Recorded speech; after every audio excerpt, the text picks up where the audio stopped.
చాలామందికి hand curve తీయటం రావట్లేదండి. ఎలా తీయాలో చెప్తాను. ఫస్ట్ అయితే 4 ఫోల్డింగ్ చేసేసుకోండి. అంటే 2 హ్యాండ్స్ ఒకేసారి కట్ చేసేయొచ్చనమాట. ఎల్ స్కేల్ తీసుకొని నీట్‌గా కట్ చేసుకోండి ఎడ్జెస్.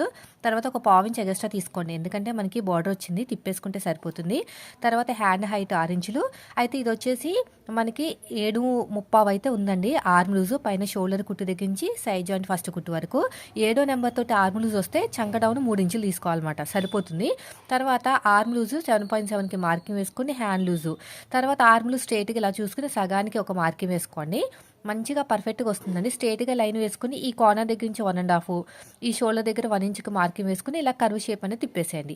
తర్వాత ఒక ½ ఇంచ్ లోతు తీసుకొని మన వైపుకి ఒక 1 ఇంచ్ చంక దగ్గర నుంచి ఇలా కర్వ్ షేప్ తీసేసుకుంటే మనకి పర్ఫెక్ట్‌గా మనకి హ్యాండ్ అయితే కట్ అయిపోతుంది.